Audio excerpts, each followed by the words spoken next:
Salut, salut! J'espère que vous allez bien.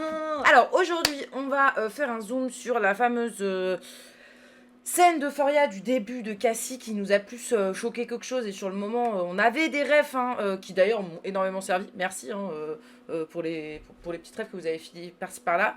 Mais qu'on a décidé d'approfondir un peu plus. Ok, on va s'arrêter déjà sur cette petite scène-là. On avait déjà fait une référence, mais la musique. La musique, ça fait un peu musique justement super-héros, etc. On avait dit certaines références. Alors attendez, parce que là, je suis en train de voir que je ne fais pas dans l'ordre de ce que j'avais prévu de faire. C'est pas grave, parce que c'est appelé. Et ça, pour moi, ça faisait directement référence, vous savez, avec la scène... putain, voilà, cette scène-là. Ça, pour moi, c'est une référence à Catwoman. Je m'y connais pas assez en super-héros pour savoir lequel de machin, le bidule. Par contre, j'ai vraiment l'impression qu'il y a tout le côté... les ongles qui deviennent des griffes, c'est notamment associé à Catwoman. Moi, je connais pas d'autres imageries qui utilisent ça. Et donc, en tant que Catwoman, j'ai pensé à celle de...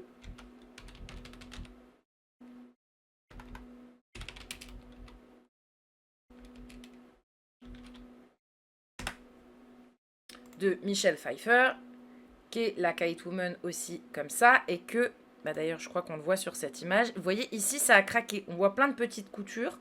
Et, alors, c'était pas forcément montré dans le film, par contre, c'est des coutures qui se craquent. Ce qui peut être directement une référence. Et, j'aimerais bien voir ses griffes.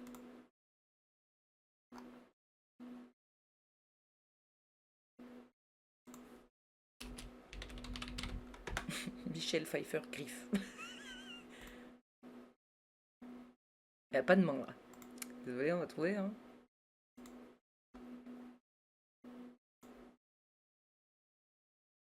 L'idée, vous voyez, c'est quand même pas tout... C'est pas des gants, quoi. Il y a des gants avec des trucs dessus.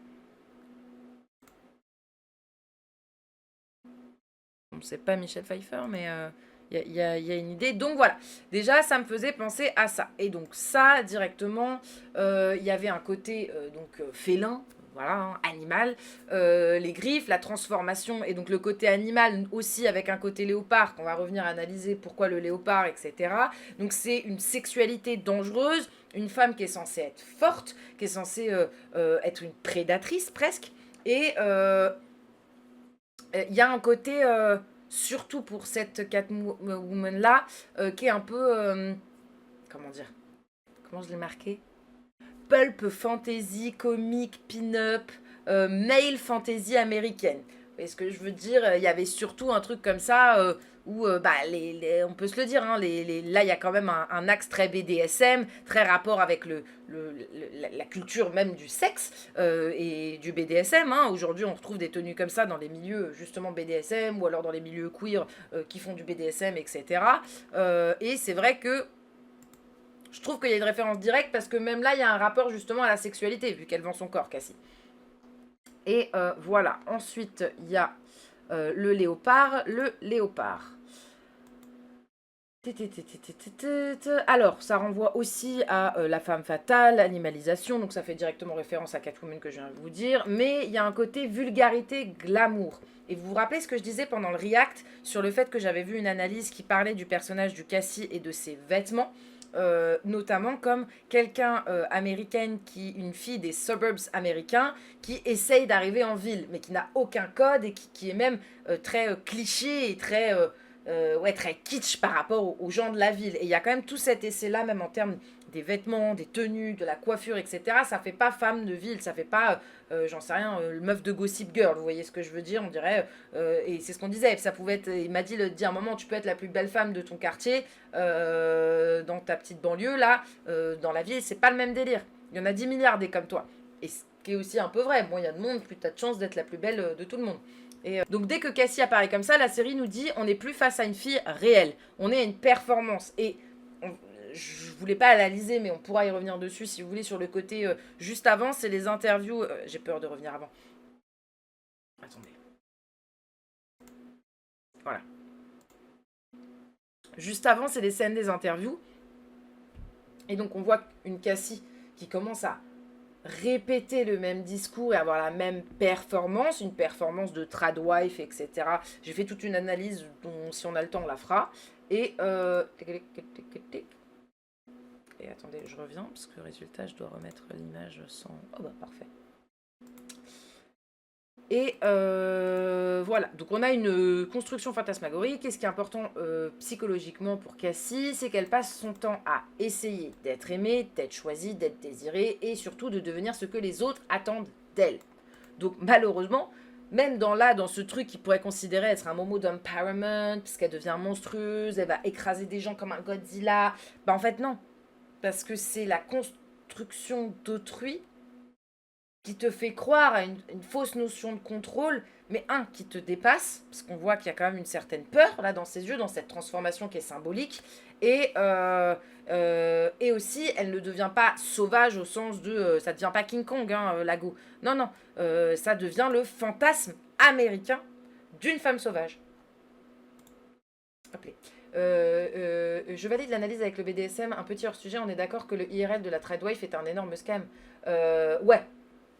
Ah, IRL, bah, c'est super intéressant parce qu'en fait, là, dans l'analyse, il y a tout ce personnage-là, en fait, qui commence à avoir un discours de tradwife de ouf, mais en même temps, elle fait du OF. Donc, entre guillemets, elle brosse encore plus le sens des clients. Et on la voit faire le même discours dans 3 interviews différentes. Je vous ai analysé parce que les interviews, bref, voilà, on en parlera plus tard. Et la dernière phrase de tout ce passage-là, c'est sa pote qui est manageuse de son OnlyFans et de tout ça qui, elle, n'est pas du tout dans les trucs. Elle gère juste... tu vois ce que je veux dire? Elle a le bon poste, elle gère derrière. Et elle lui dit, « Ah, c'est génial. Plus tu les fais rager, plus tu gagnes de l'argent. » Donc, ce qui sous-entendrait que d'un côté, elle a de la validation masculine, les gens qui payent pour voir son contenu. Ah, génial, machin, bidule, trop cool.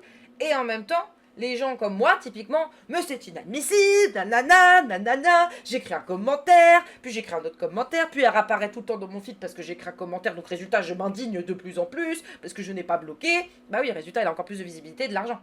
Et le tradwife, on peut dire ce qu'on veut, le modèle, ce que je vais appeler modèle masculinisme, mais tradwife, je le considère dans, je sais pas comment appeler tout ce mouvement retour dans le passé, quoi.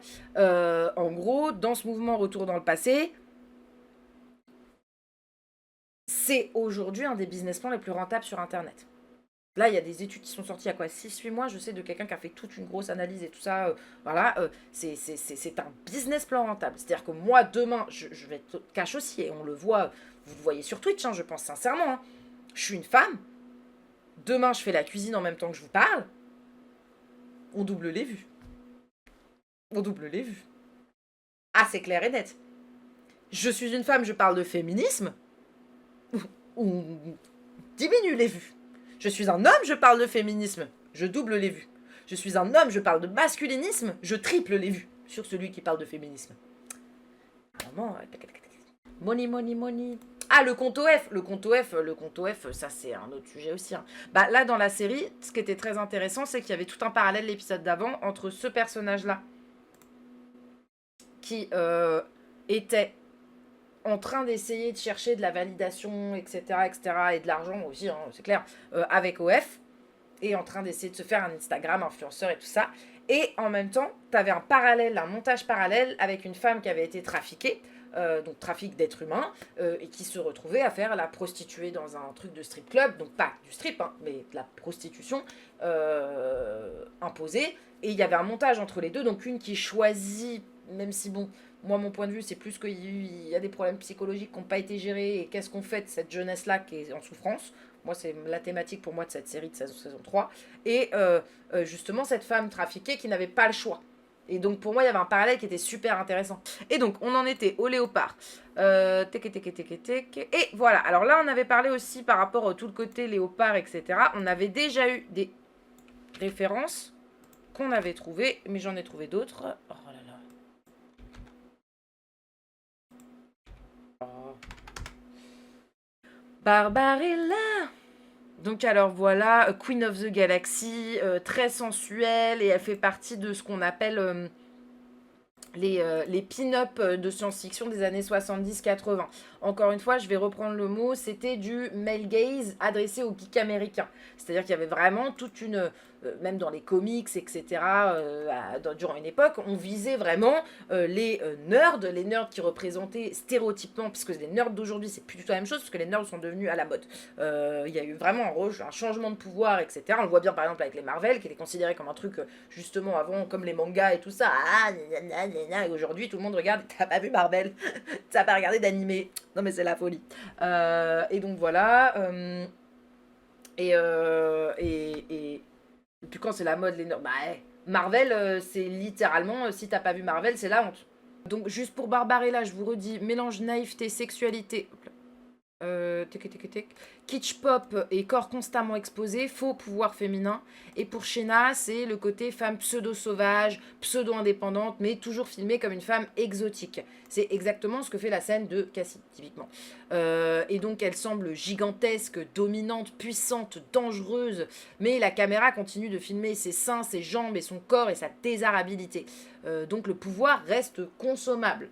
Le costume donne à Cassie l'apparence du pouvoir sans jamais sortir du regard qui la consomme. Et le côté heavy metal, est-ce que j'ai besoin de vous en parler? Ouais, pour la fin.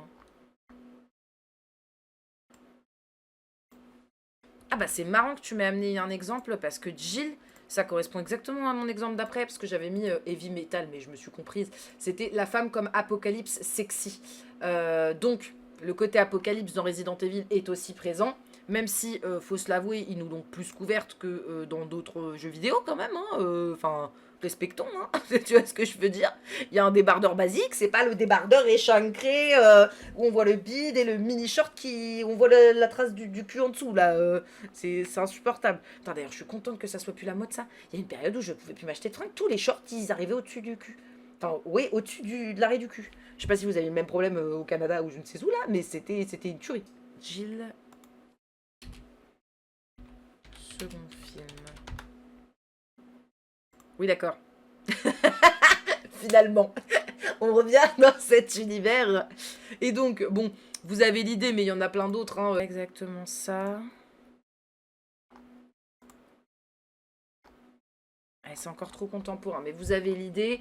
Donc il y a une idée aussi de destruction de sexualité, de gigantisme, apocalypse, domination, spectacle, qui fusionnent constamment. Ça donne des femmes ultra puissantes, dominantes et dangereuses, mais souvent vues comme objets masturbatoires visuels. Et là, Euphoria récupère directement cette logique. Donc maintenant, on va reprendre un petit peu la scène. Et ah non, il manquait juste un truc pour dans la maison avant qu'on passe au moment où elle pète un câble là, il manquait, alors ça on l'avait déjà plus ou moins dit mais j'ai...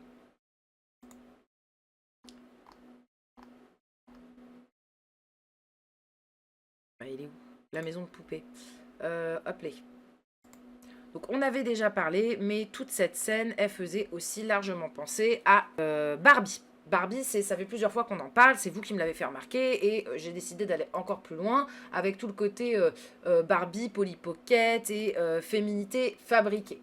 Donc après le fantasme pulp et de femme monte, on change la scène, la scène change encore de registre. On passe dans le gigantisme, le léopard, le côté badass et l'imagerie à la Godzilla. Juste avant là, on n'est pas encore dans le Godzilla.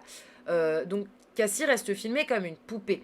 Parce que de plus en plus, ça fait comme si... Là, moi, je l'ai vraiment pris là, cette scène-là, et c'est ce qu'on avait dit. Comme là, c'est une maison de poupée, tout paraît faux. Vous voyez ce que je veux dire? Tout paraît petit, comme des petits trucs qu'on pouvait voir dans les maisons de poupées de Polly Pocket, etc. Planète Terror comme maison. Ah, attends, j'ai pas.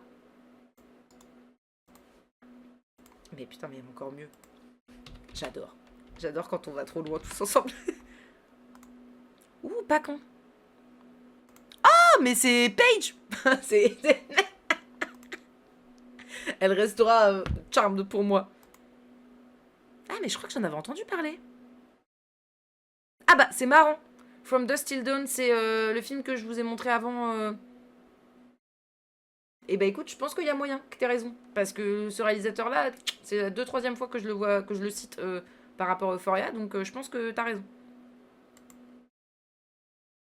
Et donc là, il y a tout le côté, elle ressemble à un jouet, une figurine et une féminité fabriquée pour être regardée. Toutes les scènes d'avant, je vous ai dit, il y a toutes les interviews en mode tradwife et il y a toute une scène encore avant où là, elle commence à commercialiser justement pour avoir des abonnés avec sa pote qui commence à lui dire, à lui apprendre des tips pour faire son OnlyFans. Et donc, elle décide de faire tout ce qui marche. Donc, à un moment, elle fait de la SMR, à un moment, elle fait de la masturbation, à un moment, elle fait, je sais plus, je vais dire n'importe quoi, un kink qui est apprécié par les gens, etc., etc. Donc, il y a ce côté qui déjà va avec toute la psychologie de Cassie dont on avait parlé, qui était justement, elle n'a pas construit d'identité propre et elle se construit à travers le regard des autres, mais à un point où là, maintenant que c'est devenu une adulte, elle ne sait absolument plus qui elle est et elle devient juste un objet de désir pour autrui et ça lui donne un sens un petit peu à ce sentiment vide qu'elle ressent.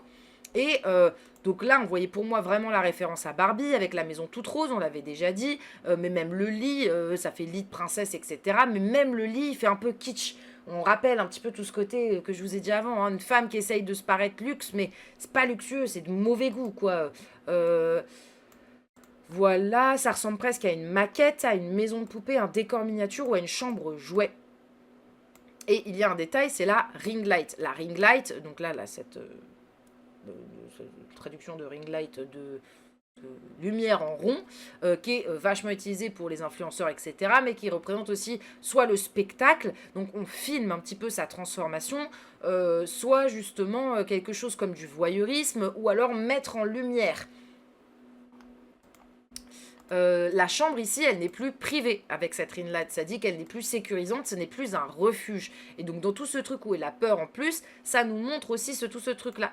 Tout ça, ça devient un studio. Donc la maison de poupée qui devient un studio, ça veut dire que tout est superficiel, que ce soit de sa maison à elle, à tout ce qu'elle est. Et là, ça rejoint directement OnlyFans, TikTok, le corps comme contenu, l'identité comme performance. Il n'y a plus rien qui est vrai. La chambre de Cassie ressemble de moins en moins à une chambre et plus à un packaging. Alors oui, totalement. Je te vérifie, des fois je check ce que vous dites. Et voilà. Donc pour les visuels, juste on va comparer Barbie Dreamhouse.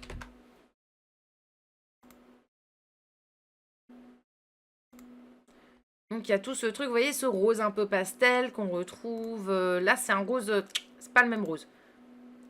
On va dire plus le rose des années 90-80 parce qu'encore une fois, on a vu que 70, 80, 90 sont plus les années de référence, en tout cas cinématographique qu'ils ont. Ensuite, voilà. On va pas rester 4 ans sur les images, parce qu'en vrai, encore une fois, on a beaucoup de choses à dire. Le lien avec Barbie est extrêmement fort. Donc Cassie est blonde, le décor est rose et l'univers semble artificiel. Et aussi parce que, bon, ça je vous l'avais dit, je ne le redis pas, on avait tout un truc où aussi Cassie, à un moment, quand la première scène où elle revoit Maddie, elle dit mais tu sais, je peux être n'importe qui et n'importe quoi. Hein. Donc ce qui rappelait comment ça s'appelle, la référence avec le slogan Barbie qui était pas soyez comme vous êtes parce que ça c'est McDo, mais slogan tu peux être qui tu veux ou je ne sais plus, attendez, je l'ai noté quelque part, je ne sais plus, je ne sais plus, ça fait penser à Alice au Pays des Merveilles avec oh waouh, j'avais pas eu la rêve, mais t'as raison de fou, vraiment Alice au Pays des Merveilles qui mange le champignon. Et donc, je sais que toute l'allégorie de ça, là, enfin le champignon, le truc. Ah, désolé, il y a mon impression d'écran qui bug. Ouais, déjà, bonjour Elsa, merci pour ta remarque super pertinente. Et pour tout le côté Alice au Pays des Merveilles, ça irait très bien. Il y a un moment que j'avais tiqué dans les reacts. Je sais plus si c'est. Je crois que c'est l'épisode d'avant, où quand elle est en train de faire l'infirmière avec Nate, juste avant de partir, elle a une petite robe bleue qui faisait penser d'ailleurs à la polémique d'Olivia Rodrigo, je ne sais pas si vous l'avez vu, qui a mis une petite robe très très courte bleue et qui peut faire penser justement aux affaires que portaient les bébés durant une époque lointaine.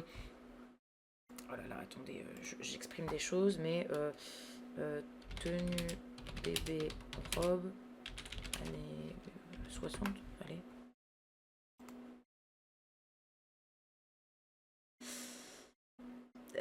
Alors, c'est dans cette idée-là, c'était très très court, mais vous savez, c'était très très court, et donc les petits bébés, ils portaient des shorties. Mais c'est encore plus court que ça. Un truc un peu comme ça. Donc on voit la couche et on voit le shorty. Et elle avait un truc comme ça, j'avais un peu été choquée parce que j'avais dit, ah, j'avais dit moi-même, il faut pas que que je rentre dans des délires de misogynie, genre une femme a le droit de porter ce qu'elle veut, mais il y avait tout un truc où, vu qu'on avait vu quelques épisodes avant, une Cassie capitalisée sur le fait d'imiter des bébés pour la sexualisation de son corps et que ça dérangeait, j'étais en mode, pour le personnage de Cassie, ça fait chier. Mais je pense que t'as une vraie ref et il faudrait que je pousse un petit peu. Et le côté illusoire aussi, le passage à l'âge adulte, etc. Ça va totalement avec mon idée de la jeunesse en souffrance et qu'est-ce qu'on propose comme avenir à la jeunesse en souffrance. Je ne sais pas d'ailleurs si tu connais le contenu, mais voilà. Pour moi, une des thématiques de la saison 3, c'est justement la jeunesse en souffrance qu'on a lâchée dans les 2 dernières saisons. Qu'est-ce qu'elle devient dans le monde d'aujourd'hui? Et pour moi, c'est une satire de ça. Donc, si, bien évidemment, on enlève les déviances de Sam Levinson, c'est de la provocation. Tout ça, c'est de la provocation pour nous dire, bah ouais, là, la jeunesse, elle est en train de crever la bouche ouverte, on n'a pas d'avenir, on est en train de leur dire ça, et en même temps, vous leur parlez de la religion, et en même temps, il n'y a que ça comme option. Une femme, et il y a une phrase de la vidéo que je vous sortirai en finalité globale, mais que j'ai déjà fini d'écrire, que je dis, c'est les personnages de Faria dans cette saison 3 sont exactement là où les haters voulaient qu'ils soient. À partir de ce moment-là, est-ce qu'on réfléchit? Est-ce que c'était juste voulu? Je ne sais pas. Et donc le côté Barbie, elle vend l'émancipation, la réussite, l'indépendance. Tu peux devenir ce que tu veux, ce que Cassie nous vend aussi. Et j'ai vu une critique d'ailleurs très intéressante, qui va directement avec notre critique de Barbie. Donc là, directement, on voit quand même que Cassie, ça serait l'idée d'une self-made girl, donc une femme qui n'avait pas grand-chose et qui a réussi à construire un business à partir de rien.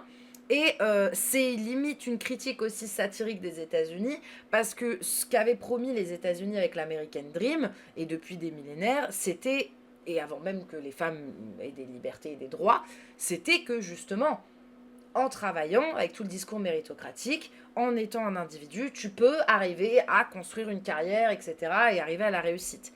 Aujourd'hui, dans le monde actuel, et encore une fois, vu que la série se passe aux États-Unis, je prends l'exemple des États-Unis, on peut arriver à faire ça, mais majoritairement c'est que les femmes, et c'est que en vendant leur corps. Ça veut pas dire que tout le monde y arrive, ça veut pas dire que machin, mais le discours un petit peu, le seul discours où la méritocratie fonctionne, c'est pour les femmes, et c'est que quand elles vendent leur corps. Donc forcément, c'est un discours aussi anti-méritocratique. On voit par exemple Nate qui a fait l'effet inverse, qui a essayé de contrôler sa vie. Attention, il n'a pas essayé de se sauver, il a essayé d'avoir la meilleure image possible pour ensuite pouvoir continuer ses conneries, puisqu'il avait déjà la corde au cou. Au final, il a payé la conséquence de ses actes. Voilà. Et donc, là, Cassie, c'est toujours... elle essaye constamment d'être la bonne fille, la bonne copine, la bonne épouse, le bon fantasme, la bonne image. Mais en fait, elle sait jamais qui elle est, sans le regard des autres. Ça, on l'a déjà dit. Et physiologiquement, chez elle, c'est central. Psychologiquement, pas physiologiquement, ça veut rien dire. Et donc, son identité est tellement dépendante de la validation extérieure qu'elle finit par devenir adaptable à tout. Et donc... elle a toujours un corps normé, une féminité contrôlée, une beauté performative et une logique de marché. Elle n'est pas du tout... à partir du moment où elle commence au F avec Maddie, il n'y a plus... là où au début elle se disait un peu « oh on est amis », etc. On voyait des petites parcelles un petit peu de presque enfantine d'une gamine, entre guillemets, qui sait pas trop où elle va, qui est un peu perdue. Là, ok, il y a un sens. Le sens, c'est le business. Et depuis qu'elle a le business en tête... la preuve, elle commence à revoir ses relations avec Maddie, avec Nate, avec tout le monde, parce que dans sa tête, elle a trouvé son moyen d'émancipation. Mais c'est pas de l'émancipation que de se construire en fonction du regard d'autrui. Parce qu'encore une fois, je pense que le personnage de Rosalia, qui fait le même taf qu'elle, je vais être honnête, elle contrôle, elle domine, elle fait ce qu'elle a à faire, point. Une Cassie, elle est victime de ça. Pour moi, en tout cas. Et alors, encore plus drôle, quand on sait Sweeney, le rapport et tout ça, bon, ça, je pourrais en parler après. Et juste si on parle de Barbie, je voulais parler aussi du côté Barbie et Bratz. Donc juste, je vous montre Bratz, pour ceux qui ne connaissent pas. Donc la différence entre Barbie et Bratz, c'est que Bratz, c'est plus badass, etc., etc. Et l'idée, Barbie, ça représenterait plus Cassie avec le côté blonde qui vient de la banlieue, féminité classique, le rêve américain, la validation romantique, tu travailles, etc.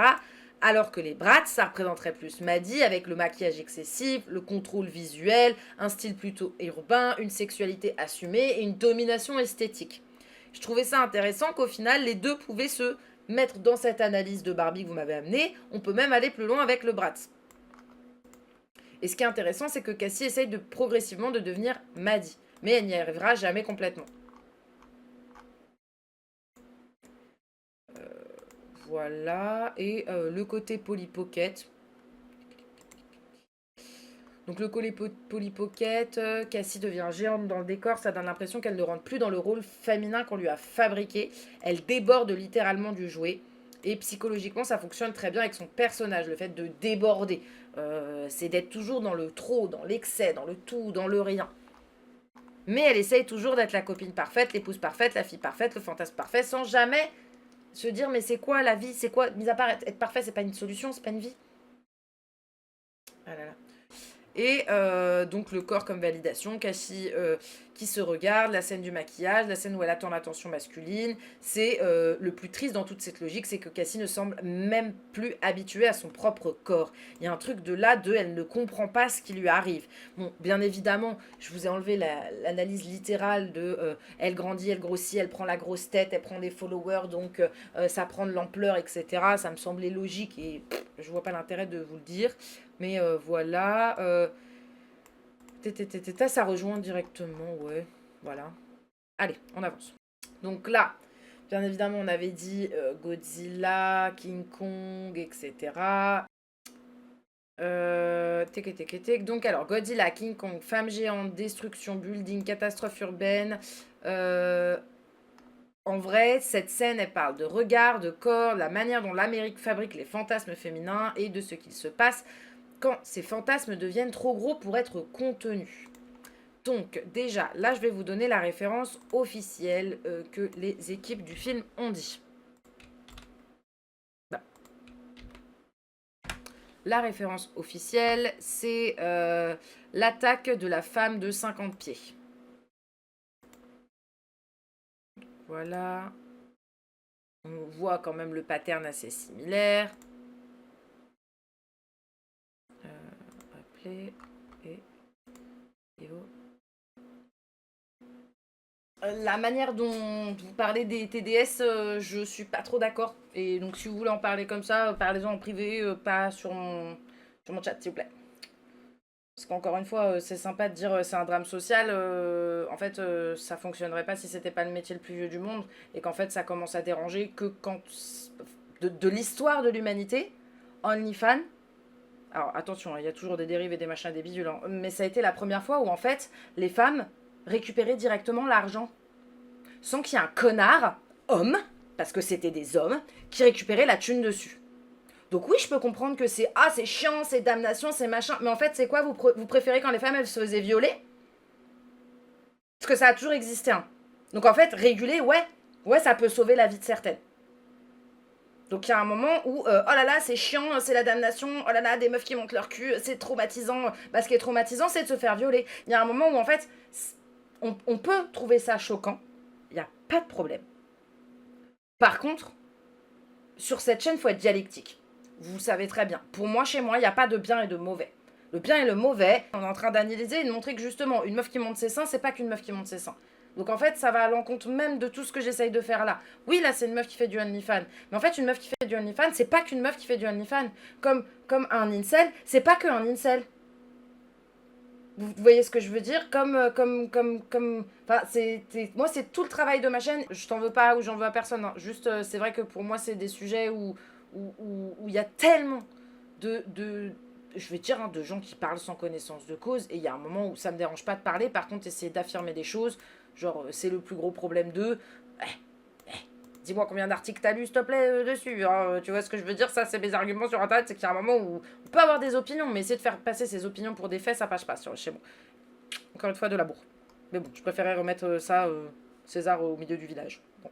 Donc alors, le truc, la femme de 50 pieds, là, que je vous ai montré. Appelez. Ah bah, vous voyez plus.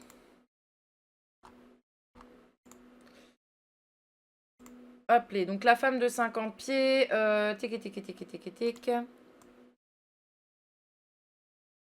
Ça a été validé par Sam Levinson et donc le chef opérateur, donc c'est officiel. Et donc c'est le personnage de Nancy, donc c'est le personnage principal, c'est une femme riche, humiliée et trompée par son mari, considérée comme folle, hystérique, etc., qui devient alcoolique, émotionnellement instable, et au final, boum, boum, boum, boum, elle grandit. Et elle devient monstrueuse. Donc il y a tout ce truc-là. Donc, quand elle raconte ce qu'elle a vu, personne ne la croit. Et voilà. Donc, il y a un petit rapport aussi avec tout le côté, je trouve, Cassie de la saison 2. Donc là, je vais parler. Où il y a tous, vous savez, le Cassie qui boit quand elle est avec Nate, etc. Cassie qui dit I am crazier than you avec Nate, tout ce truc-là. Donc pour moi, ça fait directement référence à tout ce truc un petit peu de la femme hystérique. Parce que d'ailleurs, sur Internet, on l'a bien vu. Cassie a été énormément insultée comme personnage. Je parle pas de Sydney Sweeney, parce que ça c'est un autre sujet et je pense que je suis plus ou moins d'accord avec les critiques, mais en termes de Cassie, le personnage n'a pas été compris, c'était forcément ah là là, nanana, nanana, justement il n'y avait aucune analyse de quelque chose de plus profond. Et là c'est un peu ce qui malheureusement était la morale du film, c'était de dire que la femme hystérique devient monstrueuse, et monstrueuse au point de détruire toute une ville, et presque ressembler à l'apocalypse. Et donc, je trouvais ça intéressant d'avoir un petit peu ce truc. Et puis, on a 2 blondes sexy, il faut se le dire aussi. Donc, il y a une imagerie, encore une fois, de qu'est-ce que c'est que la femme sexy américaine. Et Cassie a toujours été décrite comme une fille terrifiée par l'abandon, dépendante du regard des autres, incapable de construire une identité stable et persuadée qu'elle doit être choisie pour exister. Et on la montre comme quelqu'un de trop. Et on l'a dit très bien dans les critiques qui se sont trouvées sur Internet. Et donc, c'est exactement comme Nancy, ce personnage-là. Et voilà, les deux ont besoin d'amour, besoin de validation et une identité construite dans le regard des autres. Voilà, voilà. La différence, Euphoria modernise la référence. Parce que Nancy, elle souffrait en silence et limite, on la rendait monstrueuse. Là où Cassie, elle souffre pas vraiment. Elle nous montre, elle est tellement dans le déni et dans une superficialité, et elle a tellement plus d'identité qu'au final elle est devenue monstrueuse sans s'en rendre compte, et qu'elle y prend semblant du plaisir, mais du plaisir non, parce que son plaisir c'est de faire plaisir à autrui au point de n'avoir aucune identité elle-même. Et pour elle c'est ça son identité, c'est de faire plaisir aux autres. Et ce qui est très très compliqué. Donc là, on rejoint toute l'idée de ce que moi je disais de base, le trafic du corps, les réseaux, OnlyFans, l'économie d'argent, etc. Et donc Nancy devient immense parce que personne ne la regarde. Cassie devient immense parce que tout le monde la regarde. Donc c'est une opposition. Ensuite, il y a Godzilla. Godzilla.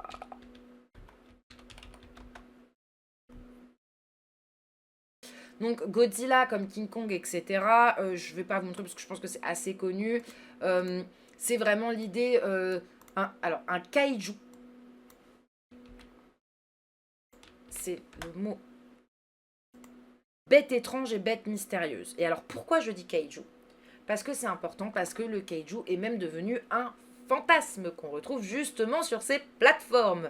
Et je suis tombée sur le TikTok d'une meuf, je vous montrerai à la fin si on a le temps, qui expliquait, ah oui, bah ce que fait m'a dit, c'est quelque chose qui est demandé dans certains types de conversations, le côté femme géante, etc.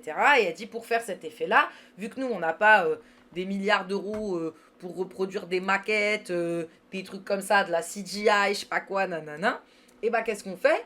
Et bah elles achètent des mini personnages miniatures parce qu'elles disent ce qu'ils aiment le plus en général, c'est le côté des grandes femmes par rapport à des petits hommes. Donc elles achètent plein de petits bonhommes miniatures. Et par exemple, ça le mange, ça l'écrase, ça le tient entre ses ongles, etc. etc. Donc, il y a aussi totalement un kink actuel qui en lien avec les kaiju. Donc, les kaiju qui sont justement ces monstres étranges. Donc, pas monstres au sens de je suis un monstre, je suis un vampire, etc. etc. Et voilà. Donc... dans le cinéma japonais, les kaiju peuvent représenter souvent la peur collective, une catastrophe créée par le système ou quelque chose que la société a elle-même fabriqué. ce qui va directement soit dans la lecture qu'on vient de dire, quelque chose que la société elle-même fabriqué, c'est qu'ils ont fabriqué un monstre, entre guillemets. Toute la jeunesse, on a sexualisé cette meuf parce qu'elle avait des gros seins. Il y avait des fausses nudes qui tournaient d'elle dans l'école, etc. dans la série. Au final, elle est sortie avec un mec violent. Et au final, elle finit sur OnlyFans. Et le tout, elle a pas d'amis, elle a personne. Même son amie, au final, c'est sa manageuse. Parce que voilà, donc elle se retrouve avec totalement quelque chose de certes superficiel, mais qui a été fabriqué par le système. Encore une fois, ça va dans toute ma lecture de cette saison 3, montre l'avenir d'une jeunesse en souffrance aux États-Unis. C'est une satire, c'est le fait qu'il n'y ait pas d'option et qu'on laisse la jeunesse devenir tout ce que la société critique juste parce que c'est rentable et parce que ça sert un système. Pour le côté peur collective et catastrophe naturelle, là par contre, on pourrait le dire aussi, ça fait penser à toute ma théorie sur la Bible, et la théorie sur la Bible, ça peut être un facteur de l'annoncement de l'Apocalypse. Apocalypse étant, selon moi, dans le dernier épisode ou l'avant-dernier épisode. L'avant-dernier épisode, vu que ça s'appelle Rain machin, je pense plus que ça va être le côté baptême et damnation. Attendez, voilà. Donc le monstre ici, ce n'est pas une bombe, c'est le regard, l'hypersexualisation et Hollywood. Parce que tout à la fin de cette scène, il y a le gros truc d'Hollywood. Donc le fait, encore une fois, ce système qui crée ça. Et bon, il y a toute une scène que je ne vais pas vous montrer, mais pour ceux qui ont vu, vous savez qu'il y a un homme qui se masturbe, qui est dans un des immeubles, et Cassie va arriver, et il y a toute la scène avec ses seins, bref, voilà, je n'ai pas besoin de faire des images parce que ça, voilà. Qu'est-ce que ça pourrait montrer? Parce que vu qu'on était choqués sur le moment, on n'a pas eu trop d'analyse. C'est dérangeant, c'est gigantesque et grotesque. Grotesque et gigantesque, les horreurs grotesques et comiques, on en a parlé, c'était quand même dans toutes les références que je vous ai citées, même sur celle de Roux, ce qui est marrant quand même. Et donc Cassie continue d'être consommée sexuellement. La série montre quelque chose de très violent, même transformée en catastrophe urbaine, elle reste un spectacle de divertissement. Et donc la scène devient beaucoup plus noire qu'un simple hommage à Godzilla, parce que c'est presque dans la pornographie du désastre, le fantasme devenu apocalypse et une femme transformée en infrastructure du regard. Donc le problème est que, en fait, Cassie, on la voit comme un monstre. Non, Cassie, qui est devenue un monstre, on la voit toujours comme un fantasme. Et écoutez, là-dessus, je pense qu'on va terminer sur le côté le corps comme validation, on a compris. Et on va arriver à l'avant-dernière partie, qui est la maquette. Pourquoi tu... Quoi? Attendez, ça n'a pas mis le bon endroit. Ah, l'hélicoptère. L'hélicoptère. Bon, moi, je vous avais donné une théorie déjà par rapport à peut-être c'était un foreshadowing pour le rôle de Cassie. Si elle rejoint Maddie avec Alamo, peut-être que ça pourrait être un foreshadowing par rapport à la police qui est avec Roux et la DEA, etc. Ça, je vous en avais déjà parlé. Par contre, j'ai trouvé d'autres choses. C'est que dans les films de monstres, donc Godzilla, machin, bidule, truc, l'hélicoptère représente souvent l'ordre, la police, la surveillance, l'institution, le système. Et donc ici, le fait que Cassie le détruise presque sans effort. Désolé. Je disais le cachet, j'en ai un deuxième à prendre. Le fait que Cassie le détruise presque sans effort, symboliquement... Ça veut dire... Ah oui, d'accord. Ça veut dire que le fantasme devient plus puissant que le contrôle social. Ça veut dire que là, le fantasme, il dépasse les règles du jeu, le système, la police, tout ça. Ça veut dire que dans l'idée, on fait passer la sexualité, OnlyFans, tout ce narratif-là au-dessus même du système et du pouvoir. Ça voudrait dire que si tu arrives à atteindre ça, ça en vient avec tout le discours anti-méritocratique qu'il y a justement, la seule méritocratie qu'on pourrait avoir dans toute Euphoria, ce qu'on nous montre, c'est justement le OnlyFans, ce qui est fou. Et symboliquement, non, ça je vous l'ai dit. Voilà. Et il y avait la Orpheum. Alors, Orpheum, c'est... hop là. C'est un théâtre, donc déjà toujours le fait de se mettre en scène, de jouer, etc. Et Orpheum, ça vient de Orphée. Et Orphée, dans la mythologie, c'est pas la première fois qu'on entend parler de la mythologie, hein, en plus, hein, parce que là, moi j'ai dit que c'était la Bible, mais on a aussi tout le truc de Perséphone avec Jules, rappelez-vous, c'est l'artiste qui descend aux enfers, l'incapacité de lâcher une image et le regard qui détruit. Donc, Cassie géante devant cet endroit peut symboliser un spectacle devenu infernal, Hollywood prisonnier de ses fantasmes et des personnages incapables de sortir du regard des autres. Donc ça va encore une fois avec tout ce truc de performance. Psychologiquement, c'est très Cassie. Et le Eastern derrière. One Way Shirt, non, c'est pas là.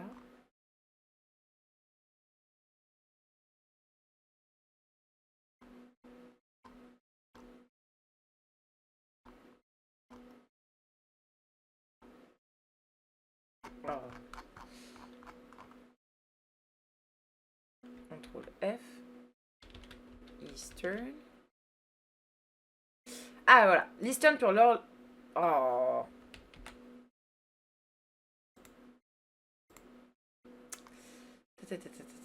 Ah oui, donc tout ce qui est en rapport avec Eastern et l'horloge, ça peut en lien avoir un lien, donc le temps, mais aussi le compte à rebours. Si on prend tout le truc de la Bible et de l'Apocalypse, qui est encore une fois ma théorie, ça pourrait être que c'est effectivement un foreshadowing pour l'annonce d'une destruction. Mais alors la destruction, quand on dit apocalypse, je pense pas qu'il va y avoir l'apocalypse au sens de blablabla, mais une apocalypse fictive, c'est-à-dire le fait que tous les personnages se retrouvent damnés, qu'il n'y a pas de happy ending. Il y avait toute une référence avec, vous savez, les 4 chevaliers de l'apocalypse. Là, par exemple, on a vu Roux à un moment qui a été enterré et il y avait 3... Bishop et 2 autres personnes qui la regardaient vu d'au-dessus, ça pouvait vraiment faire penser aux 3 mecs qui accompagnent le Christ là. Ah, je sais plus, j'ai plus ces noms. Désolée, hein, la Bible c'est pas mon fort, je dois lire à chaque fois pour vous sortir les théories, puisque voilà, je pense qu'il y a des meilleures connaissances que moi. Ah, j'arrive.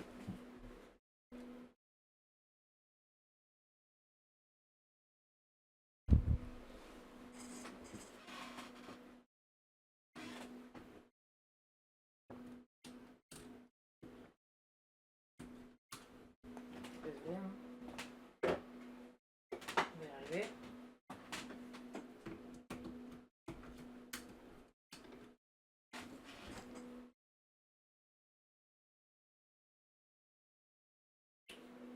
Merci. Apôtre, ouais. C'est ça. Godzilla, le traumatisme de la bombe nucléaire. Ouais, bah c'est ça. Bah justement, pour trouver au-delà de ça, c'était compliqué. Et voilà.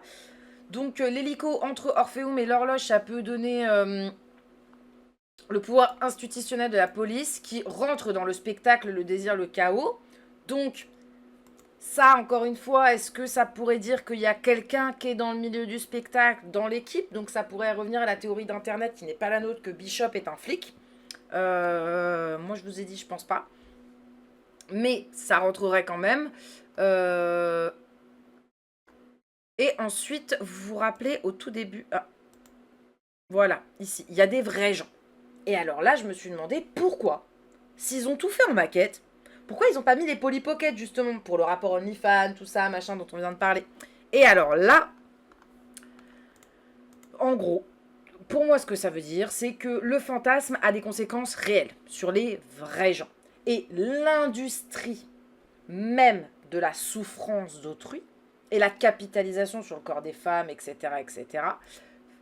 sur le corps des femmes, ou alors on l'a vu hein, sur le trafic du corps humain, la drogue, le machin, tous les trucs un peu illégaux, au final prennent tellement d'espace et prennent tellement de capital que les petites gens, regardez, ils ont tous l'air vraiment pauvres, hein, tu vois ce que je veux dire, il n'y en a pas un qui a l'air, j'en sais rien, un qui a l'air de venir du 16e et l'autre qui a l'air de venir machin, vous voyez ce que je veux dire, bon là il y a un sans-abri, mais ils sont pas habillés non plus en tenue de soirée, paillettes, ce qui nous montre quand même une fracture sociale entre si on considère que c'est la puissance, la grosse tête, etc., l'argent, on la voit ensuite à la fin prier devant Hollywood, donc il y a toute l'idée de l'industrie, des spectacles, l'horloge que je vous ai montré, c'est en rapport avec une banque, il y a quand même toute une idée de commerce et d'industrie, et donc les petites gens face à l'industrie. On nous montre la vraie Amérique avec la pauvreté, l'alcool, les oublis, et les gens écrasés par le système. Et donc le fait que le fantasme a des conséquences réelles, et j'ai même envie de dire, ils ont tous une meilleure voiture que moi et Sue. C'est vrai que c'est pas quand je m'y connaissais pas en voiture, mais il y a moyen que peut-être ils sont plus riches que je ne le possède. En tout cas, dans ma tête, ils avaient pas mis des costumes très... voilà. Après, tu sais, hein, c'est quand même des gens d'Hollywood qui essayent de savoir comment s'habillent les pauvres et comment roulent les pauvres. Hein. N'oublions pas, hein, dans les films américains, il y a quand même une fracture entre les gens qui travaillent dans le milieu, même d'ailleurs en France, hein, et les gens qui, peut-être moins avec le côté régisseur. Il y a peut-être quelqu'un dans la régie qui aurait pu dire... mais voilà. Les pauvres habillés sales avec de belles voitures. C'est vrai que le contraste était quand même ironique. Maintenant que tu le dis, moi qui m'y connais pas en voiture, c'est pour ça que j'adore quand vous avez des connaissances que j'ai pas. C'est que, en vrai, mine de rien, ça peut aller dans la satire des États-Unis encore de tout ce truc de tu préfères avoir une belle voiture que d'avoir des beaux vêtements et que t'as pas l'air de manger, etc. Et alors là, quand même grosse critique. Une femme blanche hypersexualisée qui écrase un SDF noir. Quand même. Culotté. Et bon, on parlera plus tard après de Sydney Sweeney. Voilà. Ils ont choisi la bonne actrice, on va dire. C'est voilà, on sent qu'il y a du...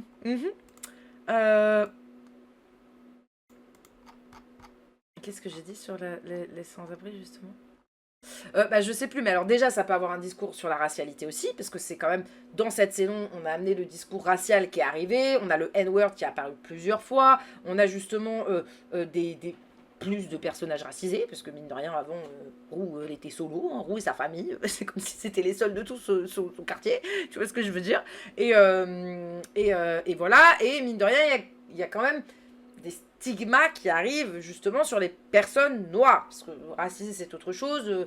Même maintenant, parce que Maddie aussi vit en tant que pauvre. Donc c'est soit t'es pauvre, soit tu fais partie des gens qui magouillent trafic d'êtres humains, strip club, tout ça, machin, bidule. Voilà le discours qu'on nous montre, en tout cas dans cette série. Et donc le fait qu'une femme blanche qui fasse OF, qui est hyper féminisée, écrase un SDF noir, pour moi, ça montre vraiment cette fracture des États-Unis, mais même du monde, où il y a des gens qui vivent en faisant pratiquement rien, avec un luxe énorme, soit parce qu'ils ont des privilèges, là comme on peut le voir, physiques, ou alors des privilèges, ils sont nés dans les bonnes familles, soit justement dans des conséquences où des fois, le discours méritocratique, comme on l'a vu avec dans l'arc de Nate, n'existe pas, parce que la méritocratie n'existe pas, et ce n'est qu'un fantasme qu'on essaye de faire croire pour pousser les gens dans certains discours et dans certains patterns.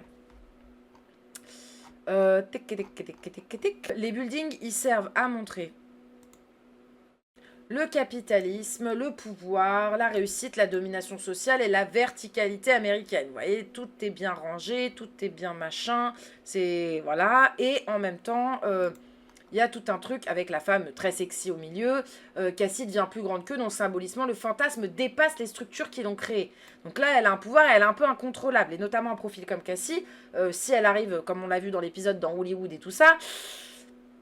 c'est pas quelqu'un de docile, hein, donc c'est quelqu'un qui peut faire des dégâts. Et le corps devient plus grand que les médias, que la ville, que l'économie et que le réel. Et c'est très intéressant parce que sociologiquement, ce que j'ai dit, c'est que on vit justement dans une époque où les influenceurs, les célébrités, les images et les corps médiatiques semblent parfois plus importants même que les institutions. Aujourd'hui, on a des influenceurs qui se présentent aux élections présidentielles dans certains pays. On a des gens qui vont plus faire des campagnes sur les réseaux sociaux que l'écriture d'un programme. Donc il y a toute cette idée justement que... par exemple, il faut se le dire, il y a beaucoup de partis, là je vais parler du cas de la France, même si forcément c'est pas en rapport avec les États-Unis, je ne sais pas comment ça se passe aux États-Unis, ou même si vous venez d'autres pays, n'hésitez pas à nous dire. Il y a tout un truc où on contacte des influenceurs pour parler ou mettre en avant certaines actions de certains groupes politiques. Ça, je ne sais pas si vous êtes au courant, mais oui. Après, vos influenceurs, ils refusent ou ils acceptent. Mais oui. Pas forcément de dire, j'en sais rien, les filles c'est bien ou le RN c'est bien. Non, non, non, non. Des trucs un peu plus fourbes. Mais ils payent des gens. Donc voilà, faut le savoir. Je sais que c'est pas tout le monde. Le syndrome Jurassic Park 2, un noir qui doit mourir à chaque film, vive Hollywood. C'est vrai aussi.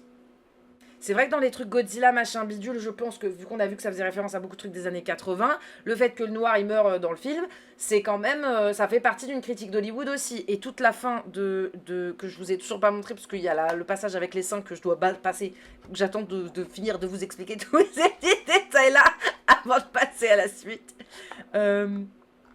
Et donc, bah alors je crois que on va passer à la suite. Attends, je suis en train de voir. Les buildings. Mais pourquoi Eastern? Les buildings, on l'a fait. Ah, le Jesus Save, ici. Alors, le Jesus Save, qui d'ailleurs a été enlevé de notre affiche française. Pourquoi? C'est-à-dire que de notre affiche française, bref. Attendez, faut que je vous montre, hein, pour ceux qui savent pas.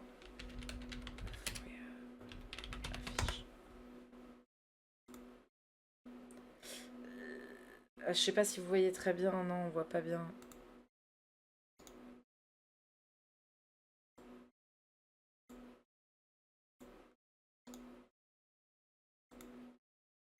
Parlons de puritanisme et tout ça, c'est la fiche de base. Américaine, Jesus Save, Silver Stripper et Cassie en maillot de bain.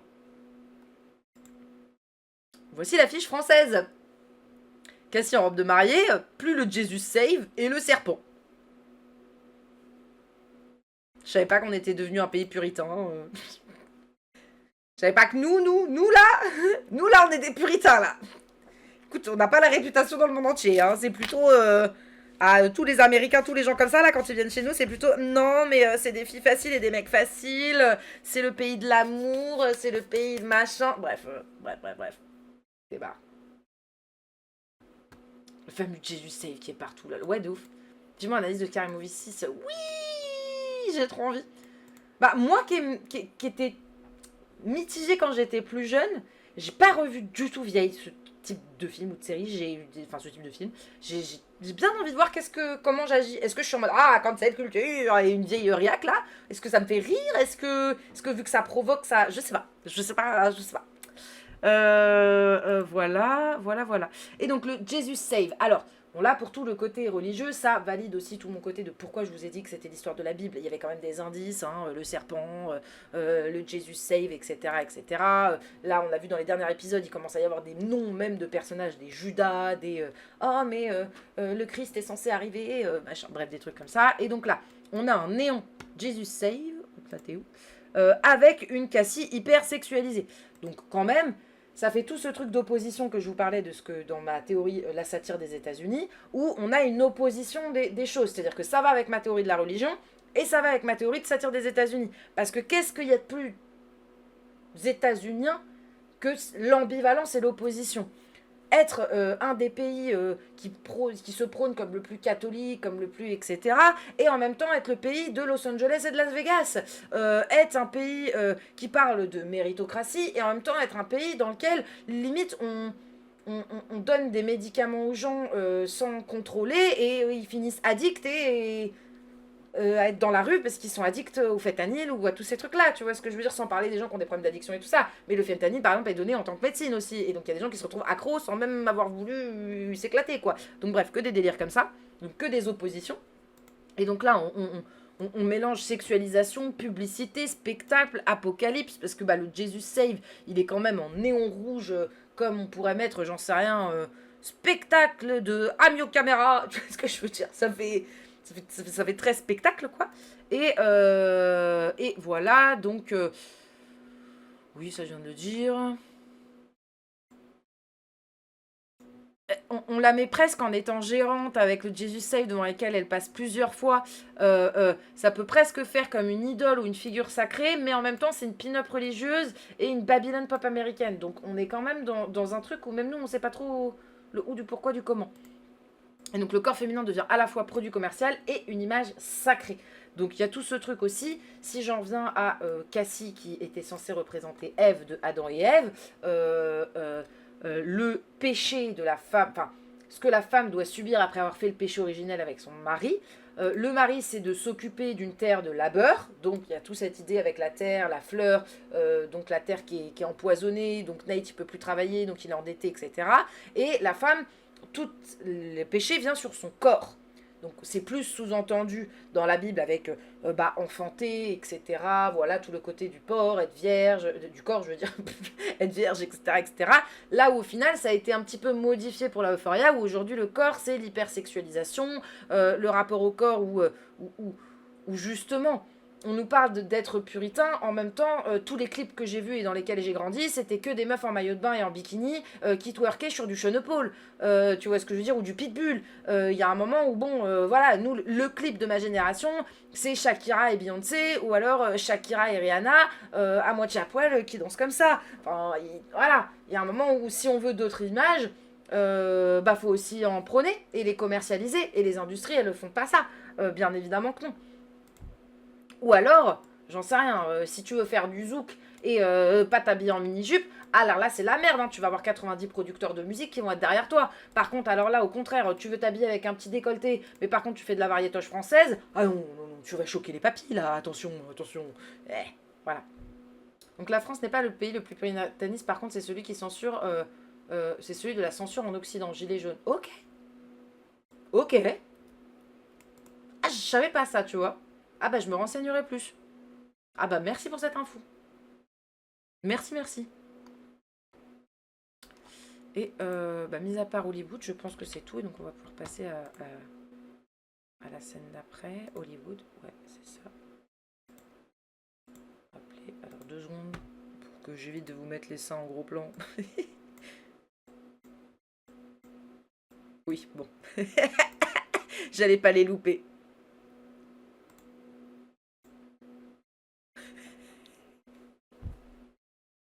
Désolée, hein, revoir cette image, ça me choque toujours autant. Parce que bon, dans ma tête, quand tu regardes une série, tu t'attends pas à avoir 2 gros boobs. Voilà, donc on en est là. Voilà, tout ce mélange, encore une fois, entre le puritain et la destruction, la damnation, l'hypersexualisation, c'est un double discours. C'est qu'on veut faire ça, mais en même temps, qu'est-ce qu'on propose à ces femmes-là? Donc Cassie devant les buildings, plus large qu'Hollywood, les anciennes lumineuses. Cassie était déjà un produit, mais alors là, ça dépasse tout. Ça devient un produit intime, numérique, qui était enfermé dans sa chambre avant. Et là, ça change d'échelle, ce qui aussi explique pourquoi elle a grossi, on avait dit. Cassie devient un produit industriel du spectacle américain. Donc, avant, on parlait d'une petite meuf dans sa chambre qui, en vrai, allait pas gagner des masses. Hein. Oui, elle pouvait s'en sortir, etc. Mais on a vu quand même, entre les vidéos qu'elle faisait, elle vendait ses culottes, elle vendait l'eau de son bain, elle vendait machin. Elles étaient deux et elle travaillait au point qu'elle était épuisée, la Cassie. Hein. C'était du 24 heures sur 24 parce qu'en vrai, oui, tu gagnes pas tant que ça. C'est un mythe, comme quoi tu gagnes des milliards. C'est exactement comme le monde de l'influence. Hein. Et donc là, on quitte l'espace privé, le téléphone, l'internet, toute la petite scène, un peu poupée Barbie avec son Mac qui était tout mignon, etc. Vers le Hollywood, l'industrie de l'image et la machine américaine du fantasme. Et donc ça va directement avec le trafic du corps. Je vous avais parlé de trafic du corps avec les... Désolé, Gofio. Je vous avais parlé du trafic du corps avec Lexi, parce que les gens ne comprenaient pas dans ma théorie. Et Lexi, pourquoi elle est dans le trafic du corps? J'ai fait, parce qu'Hollywood, c'est du trafic du corps. C'est littéralement présenter des corps, les transformer, jouer avec, les maquiller, les habiller d'une manière différente, pour les faire jouer un rôle qu'ils ne sont pas. Et tu choisis, en plus c'est en termes d'être humain, de besoins humains pour ce genre de truc, tu mobilises justement voilà, des équipes entières pour reproduire une scène en miniature, enfin c'est un truc de ouf, tu vois ce que je veux dire. Et donc là on arrive directement dans le milieu du spectacle et de la représentation. Le problème c'est que la représentation ne s'arrête jamais pour Cassie. Et voilà. Après, je peux vous dire aussi peut-être un petit truc, c'est que King Kong et Godzilla, aujourd'hui, il y a beaucoup d'essais qui sont sortis de gens qui font des études dans le milieu du cinéma, des essais plutôt féministes, qui expliquent aussi très bien que le mécanisme de justement ces monstres géants, et souvent dans les films, là, comme le film que je vous ai montré avec la femme qui grandit, etc., et de rendre la femme, que ce soit King Kong, Godzilla ou la femme de 50 pieds, là, c'est souvent de rendre la femme comme une attraction sauvage qui est désirable, quoi qu'elle le soit, mais qui n'est pas... qui n'a pas d'existence en dehors de sa désirabilité. Et c'est un peu... Les critiques féministes vont aussi avec la représentation qu'il a, ils ont fait de Maddy. Donc est-ce qu'il a pris en compte ça ou pas? Ou est-ce que juste c'est le même cliché que ses prédécesseurs des années 80 et il reproduit les mêmes cycles de domination? C'est là où en fait j'arrive plus à savoir, parce que plus on analyse, plus pour moi il y a un vrai aspect de dénonciation dans cette série. Là où je sais pas si je défends pas un fou. Donc voilà pour cette scène-là. Alors, la scène dérange, moi j'avais dit, parce que j'ai essayé de réfléchir pourquoi la scène me dérangeait. C'est non pas que la sexualisation, mais la scène elle est grotesque, sexy, triste, absurde, spectaculaire et malsaine en même temps. Et pour moi, là en ayant analysé tout ce qu'on vient de dire, maintenant je considère que c'est volontaire vu le nombre qu'on a trouvé de références, parce que ça transforme le désir en catastrophe.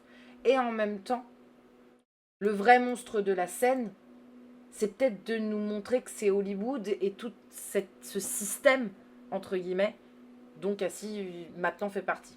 Dernier truc, et après si on fera que si vous avez envie, parce que j'ai plein d'autres trucs encore à vous dire sur ces sujets, mais bon, si vous voulez qu'on arrête, on arrêtera, si vous voulez qu'on passe, voilà. Pour moi, Sam Levinson, là sur tout ce que je viens de vous dire, il y a deux choix. Et j'ai réfléchi plus calmement et j'ai posé sur le papier, mais j'arrivais pas à l'exprimer, c'est pour ça que je l'ai posé sur le papier et j'ai préféré. C'est que il y a une différence entre filmer une critique de l'hypersexualisation des femmes et être soi-même... comment dire comment je l'écris ouais, non. Être soi-même fasciné par cette critique. Donc, pour moi, c'est là où Euphoria, c'est un peu des deux. C'est que je pense sincèrement qu'il y a une volonté d'exprimer une opinion sur l'hypersexualisation. Mais, vu que c'est, désolé du terme, hein, un homme blanc qui a pas l'air d'être très déconstruit, hétérosexuel, et qui a des inspirations qui sont border, donc ce qui peut nous faire penser que lui aussi est border. Là, je parle pas du tout le côté où il a volé des artistes, des machins, des bidules, ça c'est un autre sujet. Là, je parle vraiment pour ce côté-là, parce que tu peux être un voleur et pas hypersexualiser des meufs, hein, tu vois ce que je veux dire. Voilà.